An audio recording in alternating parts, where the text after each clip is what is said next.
Healing for your home, the Redeemed Marriage Podcast. Hello, folks. Welcome back to the Redeemed Marriage Podcast. Rusty and Heather Bryant. We're so excited to be with you today because the day that we're recording this is actually the greatest day of the year to celebrate for us as believers, because it's Easter Sunday. And I've been doing some backdoor research on some historical stuff, and today might be the actual this year might be the actual date. So so a real anniversary of crucifixion, resurrection. So like on this day in historically in AD 33 is what a lot of historians are kind of nailing that date as. Is it April the 6th? Did I say that right? What are we today? I don't know. I have to look at my April watch. 5th. April 5th. So April 5th of AD 33 is the date that a lot of historians say was the actual date of the resurrection. Yeah. So here we are, all these years later, 2026 in the year of our Lord. That's right. And so, happy Easter to all of you. Happy Easter. And that's why, I mean, Heather looking stunning in her Easter outfit. I never wear a dress. In her Easter costume. That's funny. Some of y'all will get that. Yep. So we've been at church all day, hanging out with our family, got to have lunch and stuff with them. And now we're just glad to be with you guys. And obviously we can't pass up the opportunity to just speak into Easter and the resurrection and really and how that relates to our marriage. And so you guys know how this goes. You've listened to us for 250 episodes or something like that. It's a lot.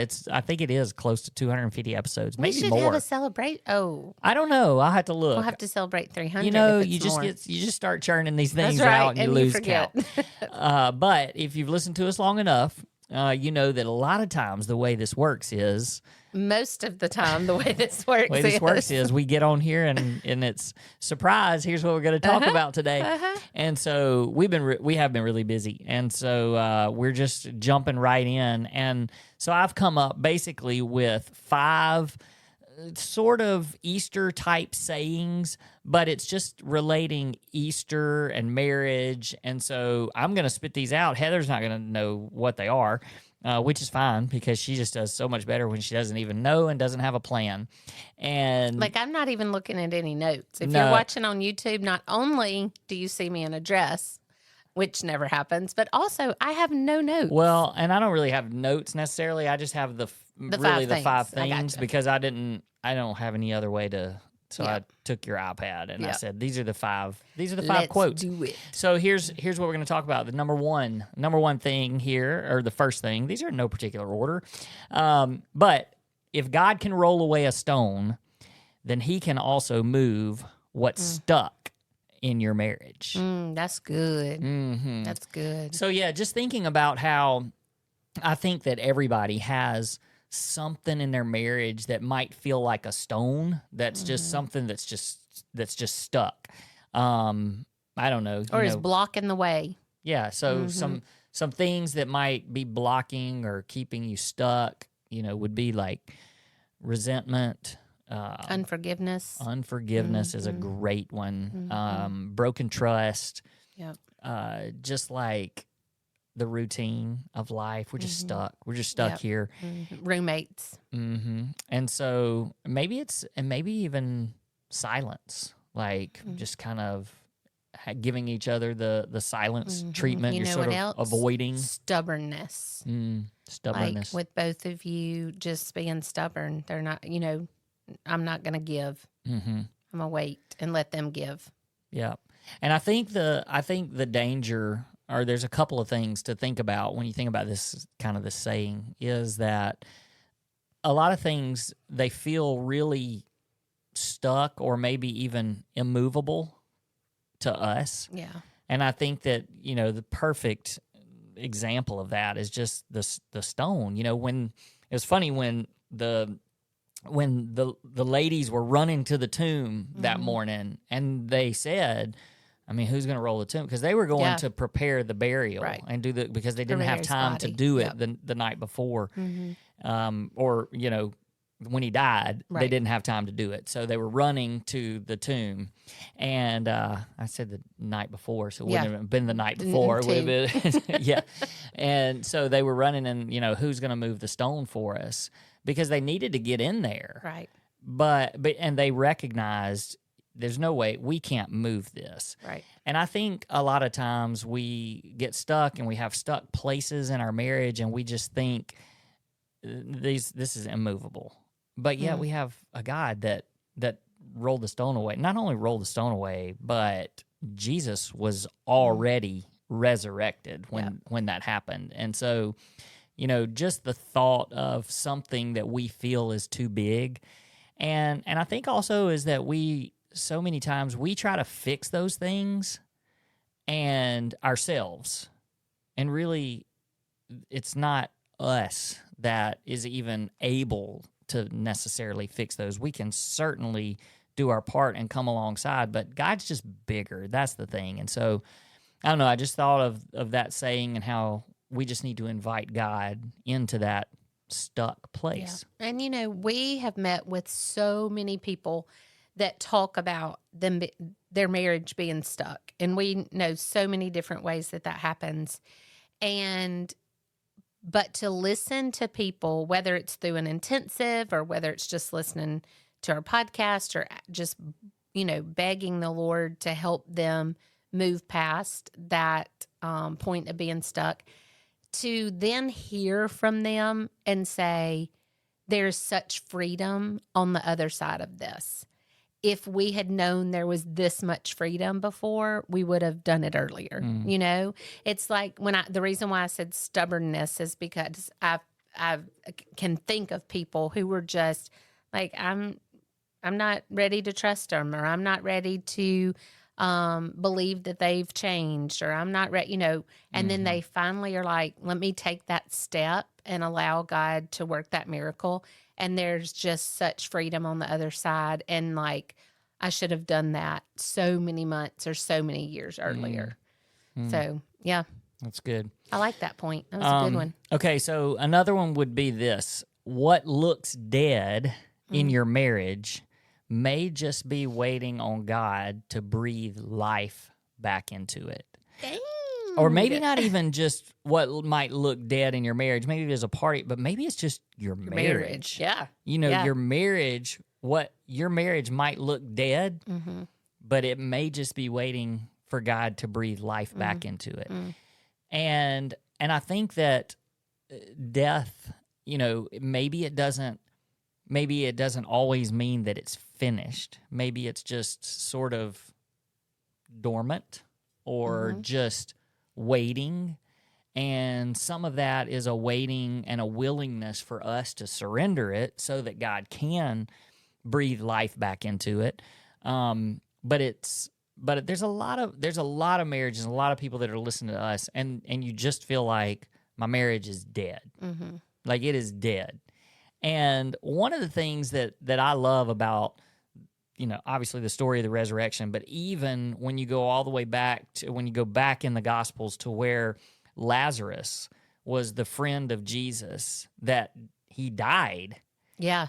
And they, like, he was sick and they were trying to get him And they to were come hurrying him. and try and he ended up, he wasn't in a hurry, Right. Because he was busy doing, he wasn't busy like ignoring him. He was busy doing the His work work, that God sure. had called him to do. But he wasn't intimidated by the fact that there was this urgency on their part, and like, you got to get here. And even after he got there, like, they were like, if you had just come sooner, he wouldn't have died. And he suffered with them as far as feeling their pain and compassion, because it says that he wept. Yep. But he also knew he wasn't scared. He wasn't intimidated at all, because all he had to do was touch him and say, get up and walk. Yeah. And I think that sometimes we just feel like our marriage is dead and there's nothing that can be done about it. And I just think that those are even seasons that doesn't scare God. Mm-mm. But sometimes we don't allow him Yeah. to breathe life into it. Yeah. And, I was thinking while you were talking that the glory that God got raising Lazarus from the dead, Mm. like he paused and he did his work, and the glory he received was even so much greater because he was dead. Like, if he had just come while he was sick, it would have been a little miracle. Right. To the But people that were watching, to the people that's who right. were Because he watching. was already doing that. Yeah. Like, and the ironic thing is he was healing people, which was why he was delayed in getting to his friend. Exactly. So you're choosing to heal them and not your friend? Not, like, why are you not coming for Lazarus? And so I understand how frustrating that must have been. Like, you're doing the very thing along the way to other people that we're begging you to come do for us. And he gets there and he's sad. I mean, that's the only time in Scripture, right, that it says Jesus wept. I mean, he cried tears of blood at Gethsemane, but he cried and he wept. And even though he knew he could, raise him and then heal him and make him walk. And I just wonder, like I know that God's glory is even more because of our story and the point that we got to. And we can both look back and think, I wish it had not gone that far. I wish that he had stopped it before, because he could. He had the power to, but it got to where it did, and our marriage very well could have just been dead. But because he brought life back into our marriage and breathed life back into us, his glory is so much more. We see it as just a miracle, and the miracle that it is, and not just he came along and made him better. No, he said, get up and walk, and he came out of his grave clothes.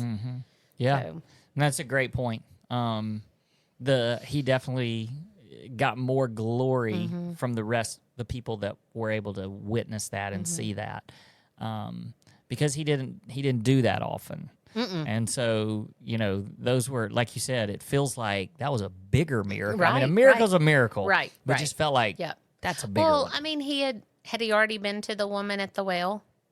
Okay, come on. well, I'm sorry. Come on. Okay, so but there were so many times in his ministry that he was like, well, the woman at the well, she actually went and told everybody. But there were lots of times that he just said, don't tell anybody what I've done. Well, don't tell anybody what I've done. But this was such a public, with all the friends and family around, that he was like, watch me do this. Yeah. So anyway.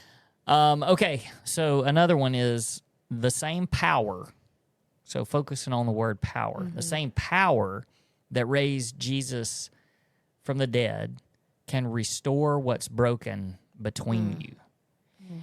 And the thought that I had here in thinking about this is the power that the power that God had to raise Jesus from the dead.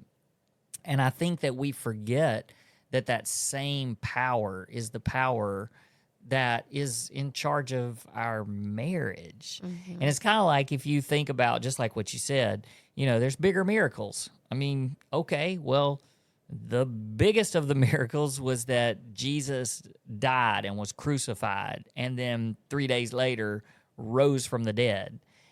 That's the miracle of miracles. But that same God is the same God that wants your marriage to be successful, and he wants your marriage to give him all the glory. And so I think that understanding that the same power, we serve the same God. And so that power can also be manifested inside of your marriage in order to restore your marriage and to resurrect your marriage, just like it resurrected Jesus. That's good.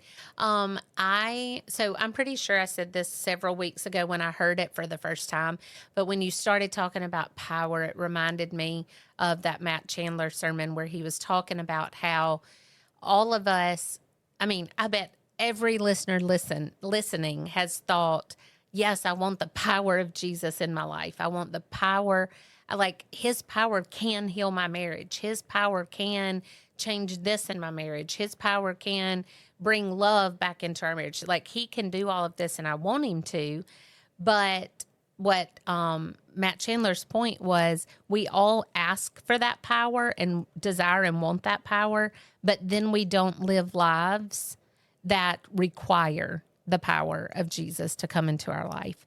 And I started thinking about that with marriages as soon as he said it, because so many of us say, oh, the power of Jesus, yes, it could cause a miracle.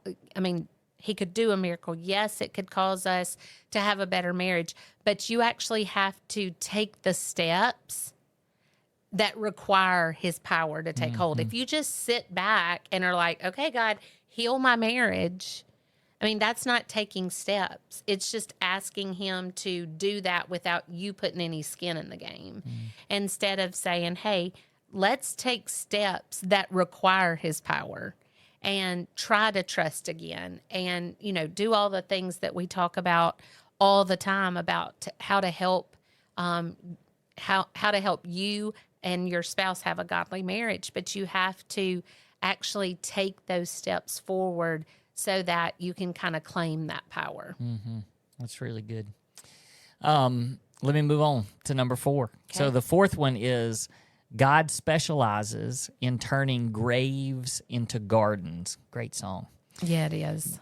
God specializes in turning graves into gardens, and that includes your marriage.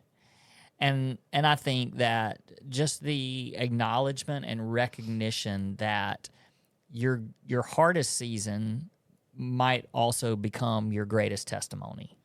And that's our story, you know, the hardest season of our lives and obviously of our marriage has turned into our greatest testimony, and really the greatest testimony that we can give for God and for what he's done in his miracle. And we just know that he doesn't waste pain. He always gets glory from pain. Doesn't waste a drop. And so I think that just for people to recognize, you know, graves into gardens, it is a cool song. But it represents new beginnings. And so even going back to thinking about what we might have thought was dead could actually just be the new beginning of something. And I don't know, I was just thinking about this when I was trying to picture like the people that got to the tomb, you know, John and Peter running to the tomb, and, you know, the ladies being there to prepare, and they got there and the stone was already rolled away and Jesus was not there. There were just the cloths in the tomb. And I just wonder, even over the next, you know, the next several days as Jesus started revealing himself to people, and like there were eyewitnesses of him being alive. Right. And in bodily form, he was alive. And I just wonder, even after he ascended to heaven, how many times, and I don't know because there's no record of this, but just think about how many times do you think that, you know, those people that saw and knew where the empty tomb maybe took people there and were like, this is where it was, you know, and there's not a dead person in there anymore. And so it was like that tomb was no longer a tomb of a dead person. You know, it wasn't like that wasn't a grave anymore. Right. It was a resurrection site. And so, you know, no longer did that particular tomb have death and burial behind it. It was new life and new beginning. And I don't know. I know for me, you know, if I had seen something like that with my own eyes, I would be wanting to take, this was it. Like, do you believe what I'm trying to tell you? This was where Jesus's body was, and it ain't there anymore.